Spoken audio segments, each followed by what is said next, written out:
السميع العليم من الشيطان الرجيم. بسم الله الرحمن الرحيم.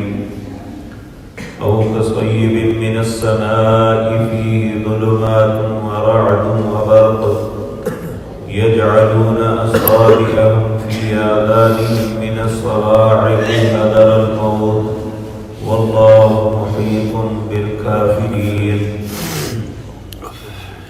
يكاد البرق يخطف أبصارهم كلما أضاء لهم مشوا فيه وإذا أظلم عليهم قاموا ولو شاء الله لذهب بسمعهم وأبصارهم إن الله على كل شيء قدير. حضرات محترم، ان آیات میں منافقین کی علامات کا اور ان کی مثالوں کا تذکرہ اللہ رب العزت فرما رہی ہے. کل کی مجلس میں ایسے منافقین کے معاملے میں مثال بیان کی تھی جو اعتقادی منافق ہیں. اسلام کی روشنی کو دیکھا،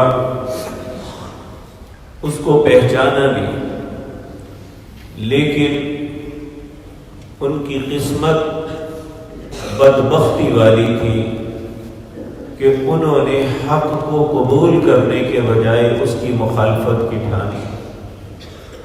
تو ایسے حالات میں اللہ فرماتے ہیں اللہ اتنی روشنی کے باوجود اللہ ان سے روشنی چھین کے لے گیا، یعنی انہیں ہدایت کی توفیق نہ مل سکی، اور وہ باوجود اس بات کے کہ سب کچھ اپنی آنکھوں سے دیکھ رہے ہیں، لیکن ان کا حق کو نہ پہچاننا اسی طرح ہے جس طرح اندھا دیکھ نہیں سکتا.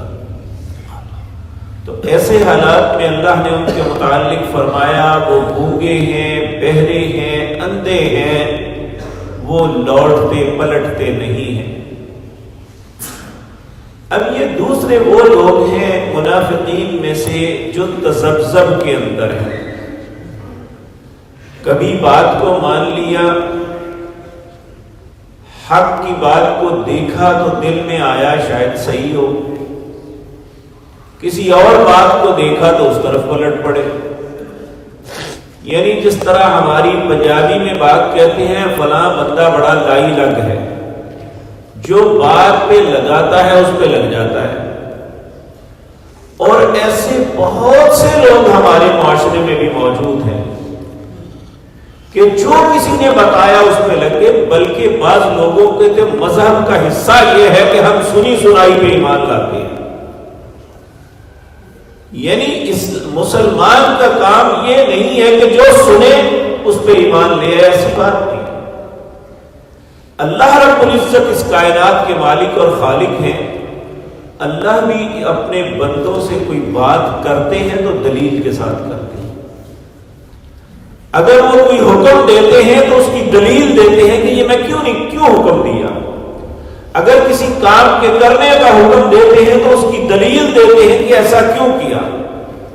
اگر کسی بات سے روکتے ہیں تو اللہ رب العزت دلیل دیتے ہیں کہ میں نے کیوں روکا، تمہارا کیا نقصان ہے اس میں.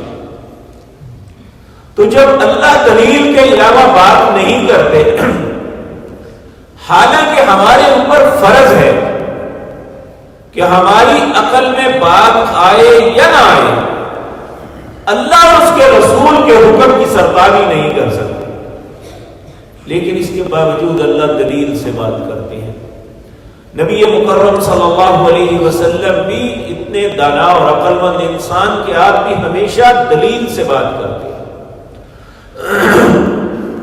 تو یہ دوسری مثال او کصیب من السماء یا بارش کی مثال ہے جو آسمان سے اترتی ہے، فیہ ظلمات، اس میں انتہائی سخت اندھیرا ہے.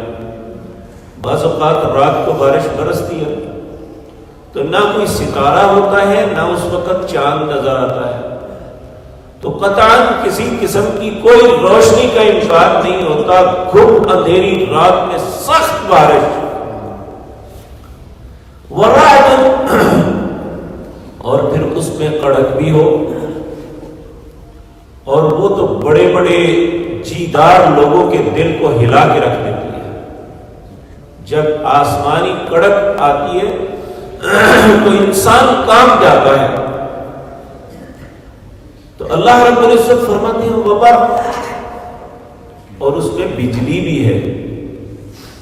یعنی یہ کیفیت بیان کی کہ جب اندھیری رات ہے، یہ دنیا کی ایک مثال ہے جس میں بارش بڑی تیزی سے برس رہی ہے، اور کڑک بھی ہے اور روشنی بھی ہے۔ چاہے وہ کڑک اور اندھیروں میں بھٹکتا رہے، چاہے اس روشنی کو قبول کر لے جو اسلام اور ایمان کی روشنی ہے۔ لیکن منافق کیا کرتا ہے کہ وہ ایسے حالات میں یجعلون اصابعهم فی آذانہم، وہ اپنی انگلیاں اپنے کانوں میں ڈال دیتا ہے، حذر الموت، موت کے ڈر سے۔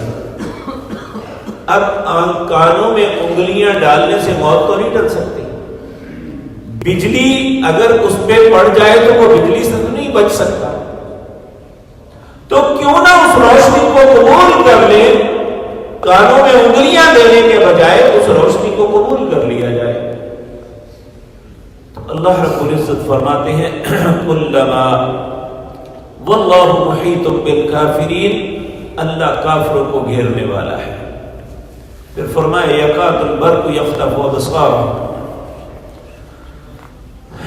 وہ ایک ایسی بجلی ہے جو ان کی آنکھوں کو اچک کے لے جائے، یعنی وہ سمجھتے ہیں کہ یہ آنکھوں کو لے جائے گی۔ کلما اضاء لهم مشوا فیہ، جب روشنی آتی ہے تو وہ چل پڑتے ہیں، اور جب اندھیرا چھاتا ہے وَإِذَا أَسْلَمَ عَلَيْهِمْ قَامُوا، تو وہ کھڑے ہو جاتے ہیں۔ یہاں نبی کریم صلی اللہ علیہ وسلم نے ایک بڑا خفیف سا اشارہ دیا۔ آپ نے فرمایا یہ کل قیامت کے دن کے متعلق بھی بات ہو سکتی ہے کہ ہر انسان جو بھی ہے اس کو اس کے اعمال کے مطابق نور دیا جائے گا، روشنی دی جائے گی جو میدان محشر سے لے کر جنت تک اسے لے جائے گا۔ آپ نے فرمایا بعض ایماندار اتنے اچھے ہوں گے کہ اللہ جو انہیں نور عطا کرے گا وہ مدینے سے لے کر عدن تک ہوگا۔ عدن یمن کا ایک شہر ہے، کہا اتنا بڑا نور انہیں ملے گا کہ ہر چیز کو اس کے ارد گرد روشن کر دیا جائے گا۔ اور کچھ لوگوں کو کم یہاں تک کہ آپ نے فرمایا بعض لوگوں کو اتنا ہوگا جس طرح یہ انگوٹھے کا ناخن ہے نا، اس پہ روشنی ہوگی۔ اور منافقین کا معاملہ یہ ہوگا کہ ان کا نور کبھی جلے گا کبھی بند ہو جائے گا۔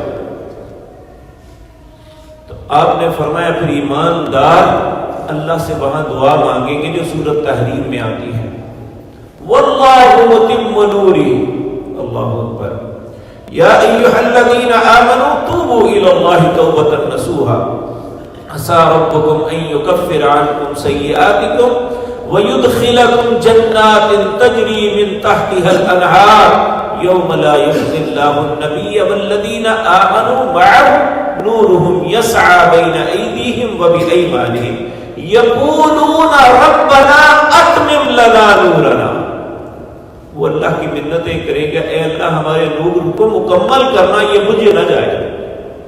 کہتے ہیں اسی نور کی مدد سے انسان پل صراط جو ہے وہ پار کرے گا۔ قیامت کے اندھیروں میں یہ اعمال کا ایمان کا نور ہوگا جو انسان کو جنت تک لے کے جائے گا، اور یہ جو منافقین ہیں یہ اس میں بھٹکتے رہیں گے، کبھی ان کا نور جلے گا اور کبھی بند ہو جائے گا۔ جب یہ جلتا ہے تو چل پڑتے ہیں، اور قرآن میں ایک مقام پہ یہ بھی آتا ہے یہ اہل ایمان کو آوازیں دیں گے بھائی تھوڑا سا ہمیں بھی دو نور، ہم بھی تمہارے ساتھ چل پڑے، لیکن اس دن کوئی کسی کے کسی کام نہیں آ سکے گا، الیاذ باللہ۔ تو اللہ آج ہی ہمیں ایمان کا نور عطا فرما دے کہ کل قیامت کے اندھیروں سے ہم سب بچ جائیں۔ تو اللہ رب العزت فرماتے ہیں وَلَوْ شَاءَ اللَّهُ لَذَهَبَ بِسَمْعِهِمْ وَأَبْصَارِهِمْ، یہ جو ہر وقت چلاکیاں کرتے ہیں، کبھی ایمان، کبھی کفر، کبھی نفاق، کہا اگر اللہ چاہے تو ان کے کان اور آنکھوں کو لے جائے۔ ان اللہ علی کل شیء قدیر، اللہ ہر چیز پہ قادر ہے۔ کیا مطلب؟